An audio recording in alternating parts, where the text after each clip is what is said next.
Barang siapa yang keluputan sholat zuhur sampai waktu asar, maka hendaklah pertama kali ia sholat zuhur, kemudian asar.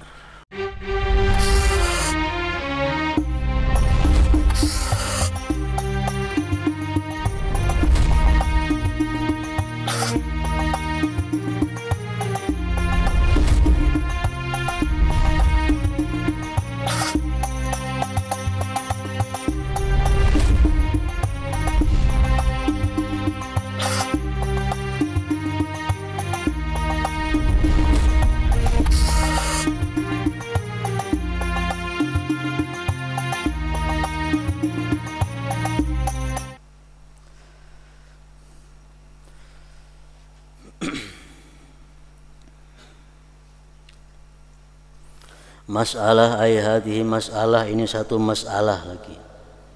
Barang siapa yang keluputan salat zuhur sampai waktu asar, maka hendaklah pertama kali ia salat zuhur kemudian asar.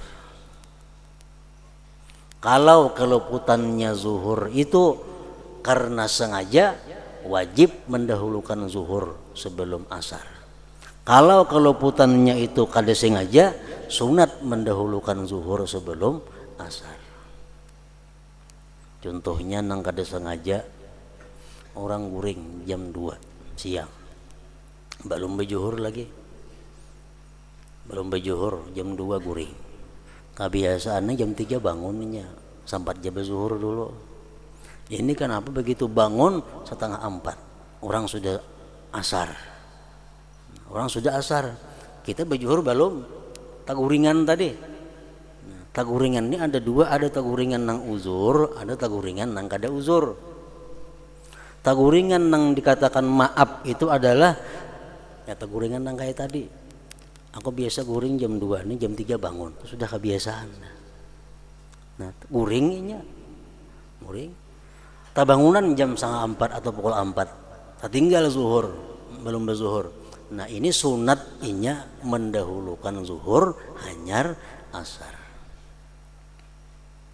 Ada guring nang kada uzur, inya guring pukul 2, belum lagi berjuhur. Aku ini rancak bila guring pukul 2 jam 4 hanya bangun, berjuhur belum lagi guring. Nah, ini guring kada uzur ngarannya. Guring pas juga pukul 4-nya bangunnya, biasa pukul 4 bangun. Nah, orang macam ini wajib mendahulukan zuhur dulu digawe hanyar asar. Karena keluputannya kada uzur itu.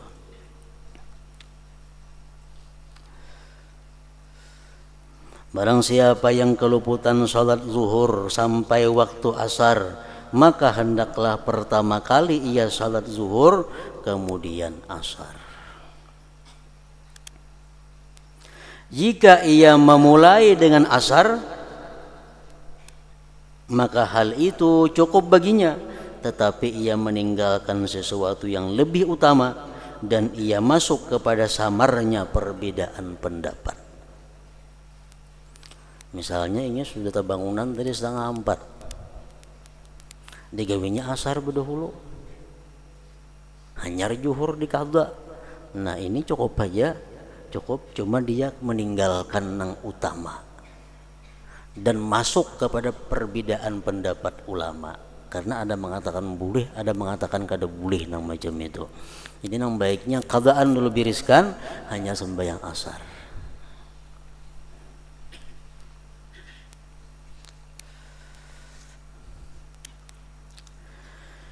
Jika ia mendapatkan imam, maka hendaklah ia salat asar, kemudian hendaklah ia salat zuhur setelahnya, karena jamaah dengan adaan itu adalah lebih utama. Ini kalau orang nang uzur tadi, inya belum sembahyang zuhur guring, pas tabangunan orang bang asar.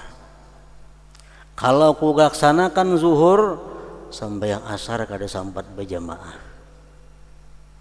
Kalau asar berjamaah, zuhur taka imbah asar mangkadanya. Mana baiknya? Baik umpat berjamaah. Ini nang guringnya guring nang uzur, nang ketinggalannya ketinggalan nang uzur. Kalau nang orang kada sembahyang tuh karena kada uzur, itu wajib menyegerakan mengqadha. Wajib menyegerakan mengqadha.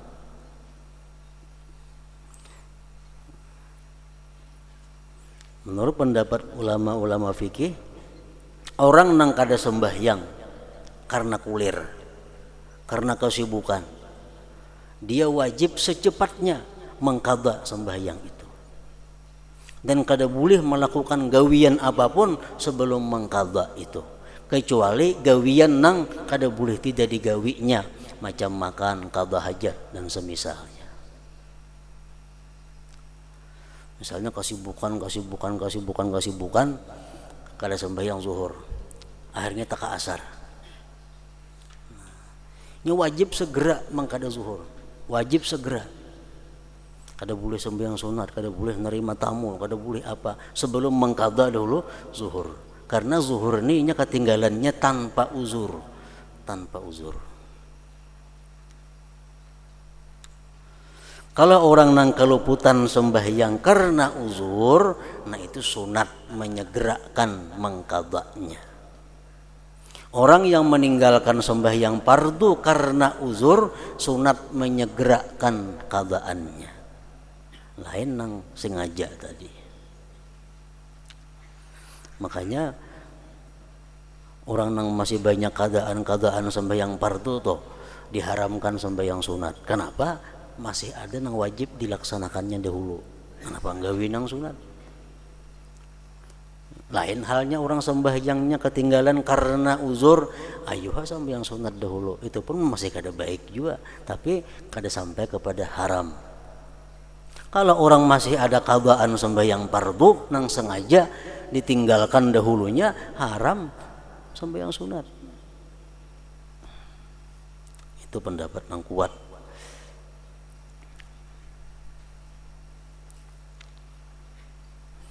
Jika ia mendapatkan imam, maka hendaklah ia salat asar, kemudian hendaklah ia salat zuhur setelahnya, karena jamaah dengan adaan itu adalah lebih utama. Jika ia salat sendirian di awal waktu, kemudian ia mendapatkan jamaah, lalu ia salat dengan jamaah dan ia berniat salat waktu itu, maka Allah akan memperhitungkan mana di antara keduanya yang dikehendakinya. Jika ia berniat salat faitah qadhaan atau sunat, maka boleh. Kita sembahyang zuhur seorangan. Kenapa seorangan? Kada ada orangnya dilanggar. Sembahyangnya zuhur seorangan. Tuntung kita sembahyang seorangan, datang ada rombongan. Nah, berempat, berlima atau berdua, bertiga orang sembahyang berjamaah zuhur. Nah, kita dianjurkan untuk sembahyang bahasa pulang zuhur berjamaah. Sembahyang zuhur berjamaah. Meniatnya kayak apa? Menurut Imam Ghazali, niatnya kada usah dibuat lagi fardu zuhur. Cukup dengan usalli zuhra. Aku sembahyang zuhur. Menurut pendapat ulama yang lain daripada Imam Ghazali, dan ini yang lebih kuat, niatnya buat juga fardu zuhur itu, jangan ditinggal. Jika ia salat sendirian di awal waktu, kemudian ia mendapatkan jamaah, lalu ia salat dengan jamaah dan ia berniat salat waktu itu, zuhur atau asar, maghrib, isya misalnya, maka Allah akan memperhitungkan mana di antara keduanya yang dikehendakinya. Jika ia berniat salat faitah qadhaan atau sunat, maka boleh. Menurut Imam Ghazali, kita sembahyang zuhur seorangan, untung sudah datang orang berjamaah sembahyang zuhur juga. Kita hendak empat berjamaah tapi qadhaan, mengqadha zuhur nambah hari umpamanya, nah itu boleh juga. Atau kita umpat misal ba'diyah zuhur kita umpati berjamaah, walaupun orang sembahyang zuhur kita umpat ba'diyah zuhur cuma mengikut imam nang sembahyang zuhur, boleh juga ujar Imam Ghazali ini. Jika ia berniat salat faitah qadaan atau sunat maka boleh.